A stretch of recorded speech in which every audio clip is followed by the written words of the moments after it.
ಎಲ್ಲರಿಗೂ ನಮಸ್ಕಾರ. ಇಂದಿನ ವಿಡಿಯೋಗೆ ನಿಮಗೆಲ್ಲರಿಗೂ ಸ್ವಾಗತ. ಇಂದಿನ ವಿಡಿಯೋದಲ್ಲಿ ನಾವು ಕನ್ನಡ ವ್ಯಾಕರಣದ ಬಗ್ಗೆ ಅಧ್ಯಯನ ಮಾಡಲಿದ್ದೇವೆ. ಕನ್ನಡ ವ್ಯಾಕರಣ ಪ್ರಾರಂಭವಾಗುವುದು ಅಕ್ಷರಗಳಿಂದ, ವರ್ಣಮಾಲೆಯಿಂದ. ಕನ್ನಡ ವರ್ಣಮಾಲೆಯಲ್ಲಿ ಒಟ್ಟು 49 ಅಕ್ಷರಗಳಿವೆ. ವರ್ಣಮಾಲೆಯನ್ನು 3 ಗುಂಪುಗಳಾಗಿ ವಿಂಗಡಿಸಲಾಗಿದೆ: ಸ್ವರಾಕ್ಷರ, ವ್ಯಂಜನಾಕ್ಷರ, ಯೋಗವಾಕ್ಷರ. ಸ್ವರಾಕ್ಷರದಲ್ಲಿ ಒಟ್ಟು 13 ಅಕ್ಷರಗಳಿವೆ: ಅ, ಆ, ಇ, ಈ, ಉ, ಊ, ಋ, ಎ, ಐ, ಓ, ಔ. ವ್ಯಂಜನಾಕ್ಷರದಲ್ಲಿ ಒಟ್ಟು 34 ಅಕ್ಷರಗಳು: ಕ, ಖ, ಗ, ಘ, ಞ, ಚ, ಛ, ಜ, ಝ, ನ, ಟ, ಠ, ಡ, ಢ, ಣ, ತ, ಥ, ದ, ಧ, ನ, ಪ, ಫ, ಬ, ಭ, ಮ, ಯ, ರ, ಲ, ವ, ಶ, ಶ, ಸ, ಹ, ಳ. ಯೋಗವಾಕ್ಷರದಲ್ಲಿ 2 ಅಕ್ಷರಗಳು: ಅಂ, ಅಹ. ಹಾಗೆಯೇ ಸ್ವರಗಳಲ್ಲಿ 2 ವಿಧಗಳು: ಹ್ರಸ್ವಸ್ವರ ಮತ್ತು ದೀರ್ಘಸ್ವರ. ಹ್ರಸ್ವಸ್ವರ ಅ, ಇ, ಉ, ಋ, ಎ, ಓ. ದೀರ್ಘಸ್ವರದಲ್ಲಿ 7 ಅಕ್ಷರಗಳು: ಆ, ಈ, ಉ, ಎ, ಐ, ಓ, ಔ. ಯೋಗವಾಹಗಳು 2 ಅಕ್ಷರಗಳು: ಅನುಸ್ವಾರ ಅಂ, ವಿಸರ್ಗ ಅಹ. ಅದೇ ರೀತಿ ವ್ಯಂಜನಗಳನ್ನು 5 ಗುಂಪುಗಳಲ್ಲಿ ಬರೆಯಬಹುದು. ಅದರಲ್ಲಿ 2 ವಿಧ: ವರ್ಗೀಯ ವ್ಯಂಜನ, ಅವರ್ಗೀಯ ವ್ಯಂಜನ. ವರ್ಗೀಯ ವ್ಯಂಜನದ 5 ಗುಂಪುಗಳು: ಕ, ಚ, ಟ, ತ, ಪ. ಇದರಲ್ಲಿ ಒಟ್ಟು 25 ಅಕ್ಷರಗಳು.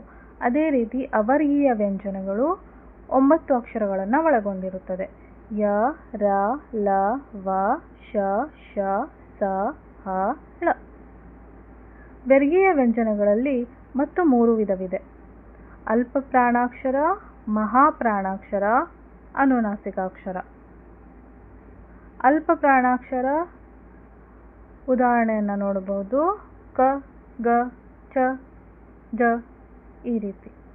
ಮಹಾಪ್ರಾಣಾಕ್ಷರ ಖ, ಘ, ಛ, ಝ ಇವು. ಅನುನಾಸಿಕಾಕ್ಷರ ಞ, ಞ, ನ ಇವು.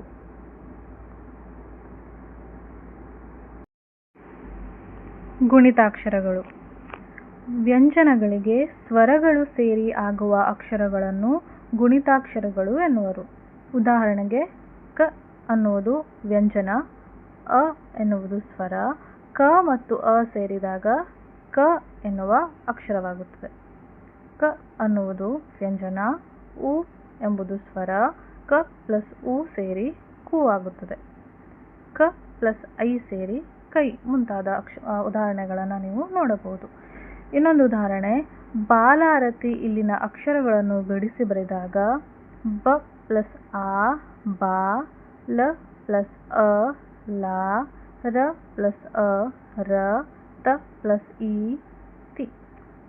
ಇದನ್ನು ಕೂಡಿಸಿ ಬರೆದಾಗ ಬಾಲಾರತಿ ಎಂಬ ಅಕ್ಷರವನ್ನು ಬರೆಯಬಹುದು. ಕೃತಕ. ಇಲ್ಲಿನ ಅಕ್ಷರಗಳನ್ನು ಬಿಡಿಸಿದಾಗ ಕ ಪ್ಲಸ್ ರು, ಕೃ, ತ ಪ್ಲಸ್ ಅ, ತ, ಕ ಪ್ಲಸ್ ಅ, ಕ. ಕೃತಕ. ಸೊ ಈ ರೀತಿಯಾದಂತಹ ಅಕ್ಷರಗಳನ್ನು ಗುಣಿತಾಕ್ಷರ ಎಂದು ಕರೆಯುತ್ತೇವೆ.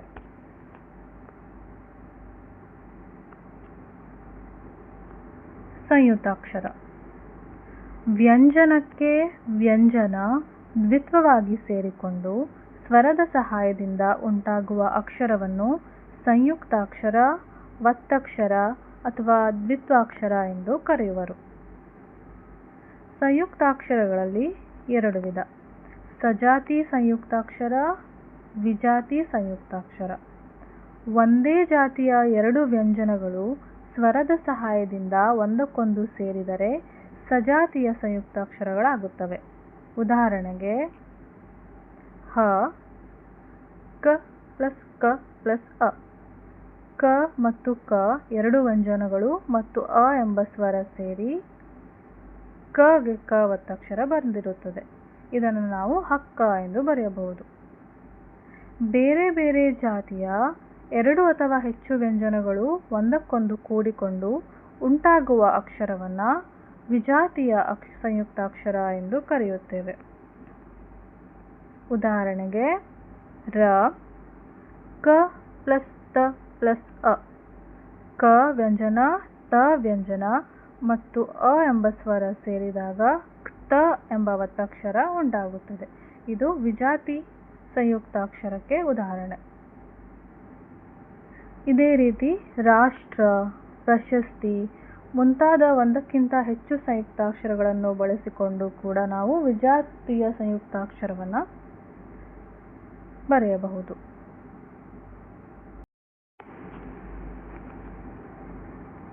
ವಚನಗಳು. ವಚನದಲ್ಲಿ 2 ವಿಧಗಳಿವೆ, ಏಕವಚನ ಮತ್ತು ಬಹುವಚನ.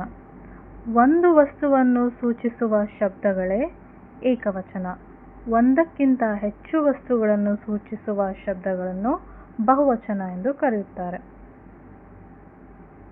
ಏಕವಚನ ಮತ್ತು ಬಹುವಚನಕ್ಕೆ ಉದಾಹರಣೆ ಆಟ ಎಂಬುದು ಏಕವಚನ, ಆಟಗಳು ಇದು ಬಹುವಚನ.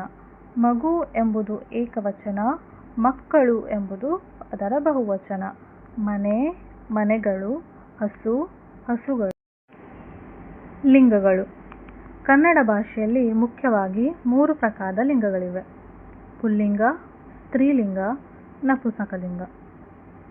ಯಾವ ಶಬ್ದ ಪ್ರಯೋಗ ಮಾಡಿದಾಗ ಗಂಡಸು ಎಂಬರ್ಥವು ಮನಸ್ಸಿಗೆ ಹೊಳೆಯುವುದೋ ಅದು ಪುಲ್ಲಿಂಗವೆನಿಸುವುದು.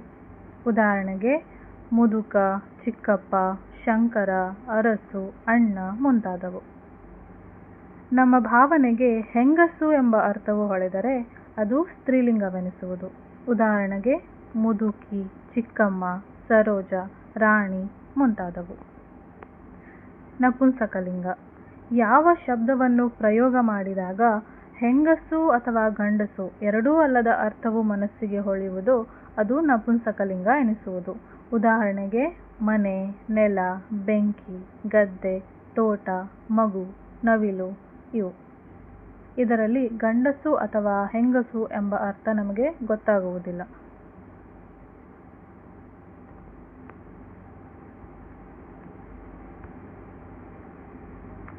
ನಾಮಪದಗಳು. ನಾಮಪದಗಳು ಎಂಬ ಅರ್ಥದಲ್ಲಿ ನಾಮ ಎಂಬ ಅರ್ಥ ಕೊಡುವ ಪದವು ಹೆಸರು ಎಂಬ ಅರ್ಥವನ್ನು ಹೊಂದಿರುತ್ತದೆ.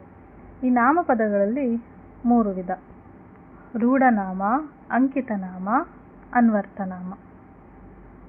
ರೂಢನಾಮ. ರೂಢಿಯಿಂದ ಬಂದ ನಾಮಪದಗಳನ್ನು ರೂಢನಾಮ ಎನ್ನುವರು. ಉದಾಹರಣೆಗೆ ಮರ, ಹುಡುಗ, ಹಸು ಇವು ಒಂದು ವಸ್ತುವಿನ ಪ್ರಾಪರ್ ಆದಂತಹ ಹೆಸರನ್ನು ಹೇಳುವುದಿಲ್ಲ. ಕಾಮನ್ ಆಗಿ ನಾವು ಇದನ್ನು ರೂಢಿಯಿಂದ ಹೇಳುವಂತಹ ಪದಗಳು. ಅಂಕಿತನಾಮ. ವ್ಯಕ್ತಿಗಳ ಅಥವಾ ವಸ್ತುಗಳ ಹೆಸರನ್ನು ಅಂಕಿತನಾಮ ಎನ್ನುವರು. ಉದಾಹರಣೆಗೆ ರಾಧೆ, ಬೆಂಗಳೂರು, ಗಂಗಾ, ಸೋಮ, ಕರ್ನಾಟಕ ಮುಂತಾದವು. ಅಂಕಿತನಾಮ ಎನ್ನುವುದು ಒಂದು ವಸ್ತು ಅಥವಾ ವ್ಯಕ್ತಿಯ ಪ್ರಾಪರ್ ಆದ ಎಕ್ಸಾಕ್ಟ್ ಆದಂತಹ ಹೆಸರು.